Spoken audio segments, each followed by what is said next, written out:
어떠한 성격의 장점과 단점을 선택하기보다 가장 중요한 것은 성장 과정과의 땡땡땡을 연결하는 것입니다.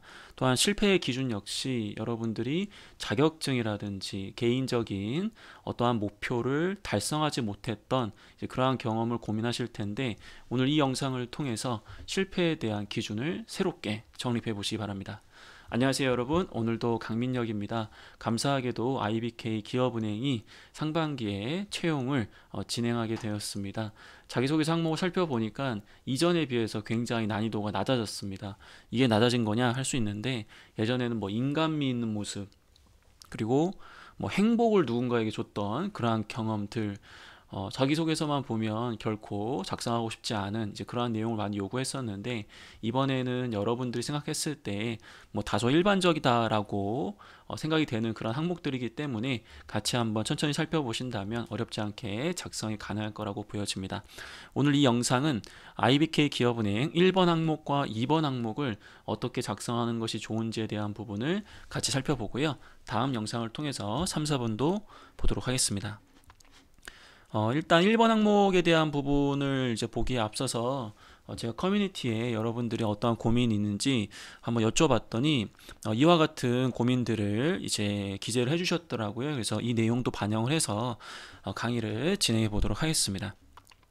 일단 성장과정 성격의 장단점, 이거 복붙할 수 있는 거 아니냐 이렇게 생각이 되시는데, 문제가 성장과정에서 만들어진 자신의 장단점이라고 했기 때문에 앞에서 얘기했던 것처럼 바로 일관성을 유지하는 게 가장 중요합니다. 그래서 여러분들이 가지고 있는 성격의 장단점이 이 성장과정과 어떻게 해서 연결되는지에 대한 그 일관성을 맞추고 그에 따른 부분들을 자연스럽게 보여주시는 게 문제의 요구사항에 좀 더 충족이 되기 때문에 그와 관련된 부분을 좀 주의를 해주셔야 됩니다. 일단 평가 키워드, 즉 이 항목에서 지원자가 어떠한 부분을 요구하는 것이냐 살펴보도록 하겠습니다. 기본적으로 인재상 중에서 시장 경쟁력을 갖추고 고객을 감동시키며 성과를 창출하는 인재와 같은 내용이 있고요. 그 다음에 핵심 가치, 그 다음에 직무기술서 안에도 이 직무 수행 태도에 보니까 이 네 가지 부분을 굉장히 중요하게 생각을 하고 있습니다. 뭐 최강의 팀워크라든지 창조적 열정이라든지 뭐 신뢰와 책임이라든지 그 다음에 고객의 행복, 이 부분을 가장 중요하게 생각을 하고 있거든요. 그렇기 때문에 이 중에서 여러분들은 키워드를 하나 선택하시는 것이 저는 가장 좋은 방법이라고 말씀을 드리고 싶습니다. 왜냐하면 다른 항목에 이 인재상과 관련된 부분을 강조할 수 있는 항목이 없기 때문에 가급적이면 이 부분에서 인재상이라든지 핵심 가치에 대한 부분을 하나 선택하셔서 강조하시는 게 당연히 좋은 방법이겠죠. 이렇게 인재상이나 핵심 가치에 꼭 끼워 맞추는 게 좀 부자연스러운 게 아니냐라고 생각을 하시는 분이 있을 수 있는데, 일정 부분 저도 공감을 합니다. 하지만 여기 나와 있는 핵심 가치 내용을 보니까 어차피 여러분들이 강조할 만한 그런 인성적 부분들은 죄다 담아냈기 때문에 범위가 좀 굉장히 넓거든요. 그렇기 때문에 뭐 억지로 이러한 핵심 가치를 또 벗어나서 자신만의 어떠한 부분으로 키워드를 잡아가지고 작성을 하겠다라고 생각할 필요도 없다라는 거죠. 그렇기 때문에 만약 여러분들이 여기 나와 있는 팀워크나 열정, 책임, 행복에 부합되지 않는 본인만의 어떠한 좋은 인성적인 부분들, 그리고 그런 부분들이 직무에 도움이 된다, 충분히 선택을 하실 수는 있지만 좀 더 쉽게 갈 수 있는 방법은 핵심 가치 안에서 그래도 여러분들이 가장 부합되는 부분을 잡는 것이 좋은 방법이다라는 것을 거듭 강조를 드립니다. 그리고 이러한 부분들을 강조할 때는 결과적으로 일관성을 고려하라고 계속해서 말씀을 좀 드리고 있는데, 성장 과정에서 본인의 가치관에 영향을 미쳤던 어떤 사건이나 인물 등을 제시하시고 이때 깨닫거나 우리 지원자가 중요하다고 생각하는 어떤 가치관이 있었을 거예요. 그러한 가치관을 많이 실천하다 보니까 자연스럽게 형성됐던 본인의 장점이 무엇인지를 일관성을 고려해서 강조할 수 있어야 되고요. 단점 역시 마찬가지로 여러분들이 제시해야 되기 때문에 앞에서 이야기했던 그런 장점, 그리고 성장 과정에 따라서 반대급부로 나올 수 있는 그러한 단점을 선택하시는 게 자연스러울 수 있다라는 겁니다. 예를 들어서 성장 과정에서 내가 어떠한 초중고 시절에 그 조직 내에서의 어떠한 인싸가 아니었던 거죠. 나는 참 괜찮은 사람이라 생각을 했는데 주변 사람들과 어떤 관계적인 측면에서 내가 원했던 만큼의 결과를 얻지 못했는데, 그때 깨달은 게 있어요. 내가 좋은 관계를 유지하기 위해서는 더 적극적으로 다가가야 되고 상대방이 다가오기보다도 내가 뭔가를 더 노력할 수 있어야 된다라는 점, 이제 그걸 깨달은 거죠. 그러다 보니까 여러분들은 자연스럽게 그러한 깨달음을 평상시에 많이 이제 발휘하고 노력을 하면서 자기만의 어떠한 친화력을 쌓을 수 있는 장점을 가지게 된 거죠. 하지만 그러한 친화력이 있었기 때문에 반대급부로 어떤 사람들의 어떤 감정이나 환경에 따라서 나의 어떤 그러한 좋은 친화력을 좀 부담스러워할 수 있다라는 점, 이제 그러한 부분 단점이기 때문에 이제 그러한 부분들은 어떻게 보완을 하고 있다라는 약간 이런 일관성을 유지할 수 있다라는 거죠. 물론 일관성 없이 여러분들이 다르게 작성한다고 하더라도 여러분들 그렇게 미워하진 않습니다. 다만 이제 문제에서 요구하는 게 여러분들의 어떤 성장 과정과 그 변하지 않는 어떤 가치관에 대한 부분을 요구하고 있기 때문에 좀 더 제가 이야기했던 일관성을 고려하시는 것도 좋은 방법일 수 있다라는 거죠. 소재를 선택하셔야 되는데 소재에 대한 부분은 일단은 뭐 제가 봤을 때는 굉장히 범위가 좀 넓은데, 성장 과정 같은 경우에는 초등학교, 중학교, 고등학교, 성인 시절까지 모두 가능하고요. 그 다음에 어떤 단체에서의 경험뿐만 아니라 여러분들의 어떤 개인적인 이제 가족 사항이라든지 그러한 부분들도 다 가능합니다. 하지만 이 장점 같은 경우에는 가급적이면 성인 시절 이후, 그러니까 최근 경험을 얘기하셔야겠죠. 최근이라고 한다면 당연히 이제 성인 시점 이후부터 생각을 하시면 될 것 같고요. 이 문제에서 어쨌든 조직과 단체에서 장점을 발휘해서 좋은 성과를 냈던 그런 경험을 요구하고 있기 때문에 이 장점에 대한 부분은 가이드라인이 좀 명확하다 보니까 좀 더 엄격한 기준 내에서 소재를 선택할 수 있어야 되겠다. 단점 같은 경우에는 장점에서 이야기했던 소재와 중복하셔도 되고요. 다른 소재를 선택하셔도 가능합니다. 그러니까 무슨 뜻이냐면, 예를 들어서 내가 이러한 친화력을 동아리에서 장점으로 발휘했기 때문에 뭐 좋은 성과를 냈다라고 하셔도 되고요. 다만 그 동아리에서 그러한 장점을 발휘하면서 좋은 성과를 냈지만 어떤 특정 시점이나 그 동아리 내에서의 어떤 특정 사건에서만큼은 친구들이나 어떤 다른 뭐 동기들, 선배들이 나의 어떤 그런 친화력을 좀 오해하는 그런 경우도 있다라는 걸 보면서 내가 이제 그런 부분들이 있어서 좀 조심스럽게 다가가야 되는 거, 또 그런 것도 이제 단점이라고 생각을 하고 그런 부분들 이제 뒤에 이제 말 그대로 극복하는 노력까지 제시할 수 있다라는 거죠. 조직의 큰 피해나 뭐 직접적인 피해까지 강조할 필요는 없습니다. 어쨌든 본인이 그 단점을 인정하시고 그 단점을 극복하고자 하는 노력만 보여줄 수 있다면 얼마든지 단점으로 강조가 가능하다라는 거죠. 이 부분에서 여러분들이 좀 걱정하는 게 단점은 좀 장점과도 같이 이렇게 포장하지 않는 게 안 좋은 거 아니냐라고 말씀을 많이 하시는데, 저도 그렇게 강의를 많이 하고 있고요. 중요한 부분이라고 생각이 됩니다. 앞부분에서 얘기했던 것처럼 내가 친화력이 예를 들어서 먼저 이렇게 안부를 물어보는 게 저의 장점이에요. 그래서 그런 것들로 인해서 좋은 관계가 굉장히 많이 유지가 됐어. 좋은 성과가 분명히 있어요. 근데 사람에 따라서는 먼저 이렇게 안부를 묻는 거를 어떤 상황, 특정 상황이나 어떤 특정 시점에 좀 좋아하지 않을 수도 있잖아요. 그래서 내 장점은 분명히 있지만 또 그런 부분으로 인해서 좋지 않은 부분으로 연결될 수 있기 때문에 이걸 약간 오지랖이라는 부분으로 제가 표현을 하려다가 부정적인 단어이기 때문에 좀 더 완곡하게 풀어낸다고, 이러한 부분들에 있어서 분명히 이런 걸 싫어하시는 분도 있거나 좀 안 좋아하는 분들, 그런 어떤 부정적 결과가 있기 때문에 이건 무조건 좀 장점이긴 하지만 그래도 이런 것들을 고쳐 나가야 되겠구나 라는 부분을 잡아내셔가지고 그 부분에 대해서 극복하는 노력을 좀 보여주신다면 얼마든지 포장하지 않고 본인 단점을 인정하시면서 이 항목을 작성할 수 있겠죠. 그렇다면 이제 말 그대로 이제 구체적인 행동 노력이 중요하잖아요. 성장 과정에서는 본인이 발휘하지 않더라도 중요성을 깨달은 생각으로도 기술이 가능해요. 이게 무슨 뜻이냐? 성장 과정 자체적으로는 본인이 그때 뭐 이러한 가치관을 굉장히 실천을 많이 했습니다라고 할 필요 없이 그 당시에 나는 어떠한 걸 보고 깨달았다, 이런 식으로 생각의 근거에서 이야기를 할 수도 있다라는 거죠. 물론 여러분들의 어떤 행동으로도 강조가 가능합니다.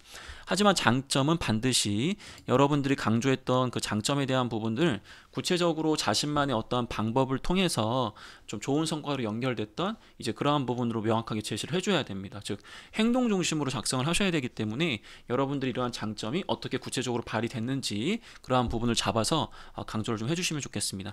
단점은 역시 제일 중요한 건 이런 것들이 나의 부족한 점이구나 받아들이시고 이제 그 부분을 어떻게 나는 지금 극복하고 노력하고 개선하고 있다, 이런 관점으로 얘기를 해주시면서 입사 후에 이렇게 한번 해보겠다, 약간 이런 의지만 강조하시면 되겠습니다. 그럼 평가 키워드 각인인데 이제 구성을 어떻게 할 거냐에 대한 부분인 거잖아요. 만약 제가 쓴다면 뭐 이런 방법을 선택할 것 같은데 이건 뭐 여러분들의 자유입니다. 근데 과거에도 이제 IBK 기업은 인사 담당자가 강조했던 것들 중에서 좀 간결 명확하게 평가자가 원하는 것들을 보여줬으면 좋겠다라고 이야기했던 부분들이 굉장히 많이 있어요. 그래서 이 부분에서는 일단 전체 내용을 요약을 좀 해줬으면 좋겠다. 예를 들어서 과거의 어떤 경험을 통해서 먼저 다가가는 친화력이 중요하다라는 점, 그렇기 때문에 이제 그러한 친화력을 계속해서 발휘하면서 저만의 장점으로 가질 수 있었고, 또한 그 과정에서 때에 따라서는 이런 것도 조심해야 된다라는 걸 느꼈고, 그 단점을 뭐 이렇게 보완 중이다, 약간 이런 것들을 전체적으로 좀 가볍게 이렇게 좀 요약을 좀 해주시는 것도 좋지 않을까라고 말씀을 좀 드리고 싶습니다. 그 다음에 이제 말 그대로 내 성장 과정에 대한 부분, 장점에 대한 부분, 단점에 대한 부분, 뭐 이렇게 비율을 나눴는데 비율에 대한 걸 일단 조정하셔도 될 것 같고요.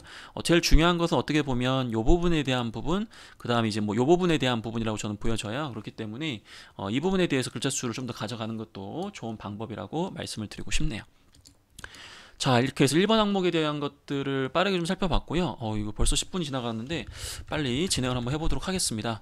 자, 2번에 대한 부분 여러분들 굉장히 어려워하시더라고요. 이제 실패의 기준이 무엇이냐, 그 다음에 가장 크게 실패했던 이 가장 크게라는 단어가 여러분들을 더 힘들게 하는 것 같습니다.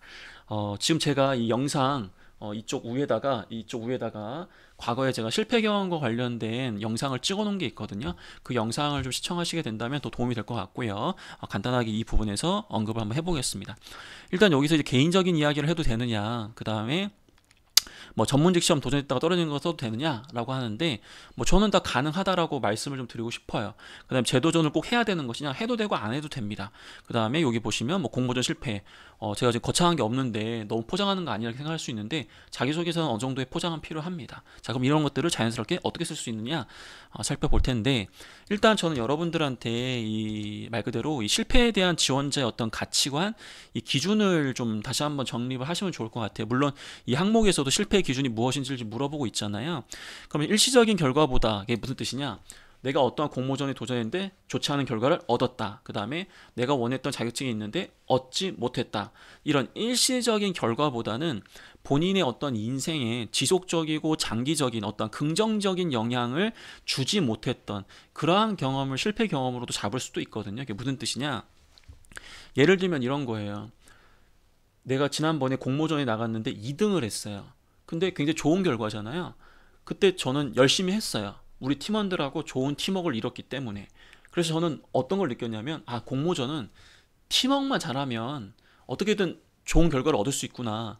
그래서 두 번째 공모전, 세 번째 공모전, 네 번째 공모전도 나름 굉장히 팀워크를 많이 발휘할 노력을 했는데 다 좋지 않은 결과를 얻었던 거예요. 왜 그러냐면, 공모전에서 정말 중요한 거는 말 그대로 해당 분야에 대한 어떤 뭐 시장 조사라든지 어떤 전문성에 대한 부분을 좀 더 갖춰 나가면서 노력했었어야 되는데, 어떤 좋은 분위기라든지 어떤 팀워크만 유지하려고 하다 보니까 정말 중요했던 것들을 좀 간과했던 거죠. 그래서 처음에 나에게 공모전 2등의 결과, 즉 좋은 결과를 얻어줬던 이러한 경험이 나에게 오히려 좀 뭐랄까 지속적이고 장기적 관점에서는 좋지 않은 결과로 연결됐기 때문에 저한테는 큰 실패 경험이라고도 이야기할 수 있다라는 겁니다.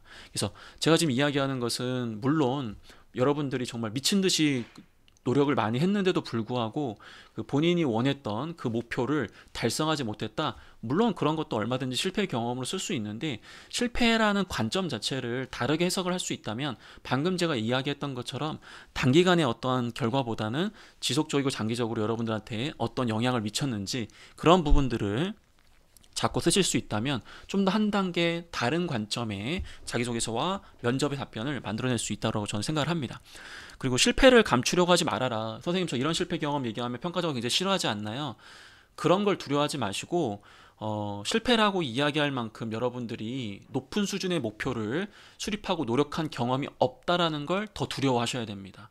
말 그대로 실패한 것 자체가 문제가 되진 않아요. 근데 여러분들이 생각했을 때 노력하지도 않았는데도 불구하고 좋지 않은 결과를 얻었다, 그럼 당연히 실패하겠죠. 그건 실패가 아니에요. 여러분들이 정말 미친 듯이 몰입을 하고 정말 많은 준비를 하고 많은 애정을 갖고 꾸준하게 노력을 했음에도 불구하고 그 기대에 미치지 못했다라고 한다면 그게 사실은 어떻게 보면 실패일 수 있는 것이지, 단순하게 좋지 않은 결과를 얻었다고 해서 그게 실패라고 얘기하는 것은 맞지 않을 수 있다라는 거죠. 여기 얘기했던 것처럼 좀 노력도 없이 결과가 좋지 않다면 처참한 결과라도 실패는 아닐 수 있다라는 점, 이 부분도 여러분이 생각을 하셔야 됩니다. 그러면 여기서 전문직 시험에 도전했던 거 써도 되느냐? 당연히 써도 됩니다. 단 전제 조건이 있어요. 주관적인 그런 공부의 수준, 객관적인 노력의 수준을 월등히 뛰어난, 월등히 초월한 그런 모습을 보여주셔야 돼요. 근데 일반적으로 여러분들이 그냥 전문직 시험 준비하는 친구들만큼 공부를 했는데 그냥 실패를 했습니다. 그러면 그건 실패가 아니에요. 당연한 결과일 수도 있다라는 거죠. 여러분들의 어떤 결과를 제가 폄하하는 게 절대 아니고 실패라는 관점을 다시 한번 되돌아보라는 거예요. 만약 여러분들 중에서 어떤 공모전에 도전을 했는데 노력을 많이 안 한 거예요. 그래서 좋지 않은 결과가 나와서 사실 좀 망신도 좀 당했어. 그래서 굉장히 좀 실패야. 근데 그건 사실은 어떻게 보면 실패가 아니잖아. 왜냐하면 노력한 게 많이 없기 때문에. 그래서 그럼 반대로 얘기하면 목표 수준이 좀 낮다고 하더라도 여러분들 개인적 관점으로는 정말 너무나 많은 노력을 했다고 한다면 이 목표 수준이 좀 낮다고 하더라도 본인한테는 주관적으로 높은 목표이기 때문에 얼마든지 또 실패라고 이야기할 수 있다라는 거죠. 제가 이야기하는 의미들을 생각을 한번 해보시면 굉장히 실패로 이야기할 수 있는 범위가 넓어진다라는 걸 느끼셨을 거예요. 반대로 얘기하면 본인이 그동안 생각했던 결과적인 측면의 실패가 어떻게 보면 기업 관점에서는 최우선적으로 선호되는 부분이 아닐 수 있다라는 그런 생각도 할 수 있을 거고요. 그리고 결과적으로는 여러분들한테 실패를 물어보는 것은 실패를 통해서 계속해서 성장할 수 있는 사람이냐, 이제 그걸 물어보는 거거든요. 말 그대로 얼마든지 사람은 실패를 할 수 있어요. 근데 당당하게 실패라고 이야기하려면 말 그대로 본인이 높은 목표 수준을 잡고 그 다음에 그 실패를 통해서 본인의 부족함을 인정하고 반성하면서 더 성장할 수 있는 어떤 계기로 삼는 그런 모습이 있어야 이 실패를 이야기할 수 있는 거거든요. 그렇기 때문에 여러분들이 실패에서 그치는 것이 아니라 그 실패를 통해서 보완하고 더 성장하는 그런 모습만 보여줄 수 있다면 얼마든지 또 좋은 모습을 강조할 수 있습니다. 이렇게 제가 이제 이런 내용으로 과거에 이제 강의를 했던 영상이 아까 있다고 말씀을 좀 드렸잖아요. 그래서 가급적이면 실패를 할 때는 여러분들 인성적인 요소로 실패를 했다라는 점은 가급적 지양하시는 게 좋습니다. 왜냐하면 후천적인 노력에 의해서 실패를 했다라는 것은 어떻게 보면 개선하기가 사실 쉽지가 않거든요. 예를 들어서 뭐 꼼꼼하지 못했기 때문에 실패를 했다라고 해버리면 이 꼼꼼함이라는 것은 본인의 어떠한 후천적인 노력에 의해서 개발할 수 있는 영역이라고 보기에는 좀 한계가 있어요. 그러다 보니까 가급적이면 역량 관점, 예를 들어서 뭐 커뮤니케이션 역량, 리더십, 그 다음에 뭐 리스크 관리, 그 다음에 뭐 직무에 대한 어떠한 전문 지식들, 뭐 이런 부분들로 해서 얼마든지 이야기할 수 있다라는 거죠. 그 다음에 직무와 관련 없는 경험을 뭐 강조하는 게 좋지 않겠느냐라고 제가 말씀을 많이 드리는 편인데, 뭐 직무와 관련된 경험 쓰셔도 사실 크게 문제는 없어요. 근데 이제 직무와 관련된 경험을 쓴다라고 하신다면 가급적 최근 경험을 이야기 안 하시는 게 좋겠죠. 왜냐하면 최근 경험에 실패했다라고 하면 그 이후에 어떤 보완을 할 수 있는 여지가 없기 때문에. 그래서 직무와 관련 되지 않은 경험을 저는 추천을 드리는 편인데, 만약에 완벽하게 그것을 극복했고 그 다음에 어느 정도 이전 경험이라고 한다면 직무와 관련된 경험도 얼마든지 가능은 합니다. 대신에 이제 주변한테 굉장히 피해를 많이 줬던 경험을 이야기할 필요는 없다라는 거죠. 예를 들어서 제가 뭐 갈비집에서 아르바이트를 했는데 꼼꼼하지 못해가지고 그 아르바이트생들 월급을 잘못 줘가지고 우리 그 가게가 문을 닫을 뻔한 적이 있어요. 이런 걸 굳이 얘기할 필요는 없다라는 거죠. 그 다음에 이제 실패했는지에 대한 원인 분석, 실패를 받아들이고 그 다음에 이제 원인 분석에 따라서 어떻게 이제 극복하려고 노력을 하고 있느냐, 그런 부분들을 강조하시면 되겠죠. 그래서 이제 말 그대로 구성을 어떻게 하느냐, 일단 두괄식에서는 여러분들이 실패 기준에 대한 본인 생각과 관련 소재를 요약하시는 게 좋을 것 같아요. 공모전에서 2등이라는 좋은 결과를 얻었음에도 불구하고 제가 장기적 관점에서 저의 역량을 개발한다는 측면에서 오히려 저에게 독이 됐던 이 경험이 저에게는 실패라고 생각을 하고, 실패라는 것은 단순하게 특정 결과로만 그치는 것이 아니라 나의 어떠한 장기적 관점에서 영향을 긍정적으로 주는지 안 주는지, 특히 안 주는 것이라고 하면 전 실패라고 생각을 한다, 이런 식으로 해서 실패에 대한 어떠한 나의 어떤 기준을 좀 요약을 해서 강조할 수 있다라는 거죠. 그래서 상황에서는 제가 과거의 어떤 첫 번째 경험에서 좋은 이렇게 팀워크를 발휘했지만, 그래서 좋은 성과를 얻었다 하지만 그걸 통해서 어떻게 보면 목표 달성에서 가장 중요한 것은 팀워크이고, 그리고 팀워크만을 갖고 있을 수 있다면 좋은 결과를 낼 수 있다는 안이한 생각 때문에 2차, 3차, 4차 경험에서 좋지 않은 결과를 얻었다. 그렇기 때문에 제가 말 그대로 이러한 전반적인 경험 등을 통해서 그 어떤 것을 이루기 위해서는 팀워크도 중요하지만 말 그대로 이제 다른 어떤 전문성이라든지 어떠한 목표를 달성하는 과정에서 이런 요소가 중요하다는 걸 깨달았다. 나는 그래서 이제 그러한 부분들을 극복하기 위해서 뭐 이러이러한 노력도 하고 최근에 뭐 이런 노력도 했기 때문에 나만의 어떤 강점도 가질 수 있었다. 혹은 다른 어떠한 유사한 경험에서 좋은 경험을 좋은 성과를 낼 수도 있었다. 다른 경험에서 이제 좋은 성과를 낼 수 있었다 없었다에 대한 부분은 필수는 아니고 그러한 내용을 이야기하신다고 하시더라도 큰 문제가 되진 않아요. 하지만 무게중심은 여기에 있는 것이 아니라 앞부분에서 실패를 받아들이고 실패의 원인이 무엇인지 주변 동료들에게 과거 나의 어떤 생각, 다각도로 고민하고 반성하고 그걸 통해서 보완하고자 하는 노력이 있다는 것은 잊어서는 안 되겠습니다. 그리고 꼭 이렇게 다른 소재에서 유사 경험에서 성과를 내지 않는다고 하더라도 앞부분에서 이야기했던 극복 노력을 통해서 정말 실패를 통해서도 내가 성장할 수 있구나, 이걸 통해서 오히려 내가 더 나아갈 수 있구나, 실패를 바라보는 어떤 관점의 어떤 변화, 그런 긍정적인 부분들, 그런 것들을 결과로 제시해 주시면 좋을 것 같아요. 입사 후에 내가 나중에 뭐 어떤 실패 아니면 뭐 어떤 어려움이 있다고 하더라도 그 과정에서 좌절하지 않고 더 성장하면서 더 나아갈 수 있는 사람이다, 그런 것들을 아름답게 꾸며 놓으시면 좋을 것 같습니다. 자, 간단하게 얘기한다고 했는데도 불구하고 두 개 항목이다 보니까 또 이렇게 길어졌어요. 그래서 여러분들의 어떤 고민사항을 좀 반영을 해서 이야기를 드렸지만, 가장 중요한 것은 당신만의 자소서가 최고의 자소서라는 점 잊지 마시고, 제가 이야기하는 부분들을 참고하시되 여러분들만의 논리로서 최고의 여러분들만의 자소서를 작성하시길 진심으로 바라면서, 저는 다음 영상에서 3번과 4번 항목을 좀 더 말씀드려 볼 텐데, 3, 4번과 관련해서 궁금한 부분들 질문으로 댓글로 남겨주시고요. 여기 나와 있는 부분들을 잊지 마시고 항상 챙겨주시는 여러분의 모습 기대하면서 오늘 영상 마무리하도록 하겠습니다. 감사합니다.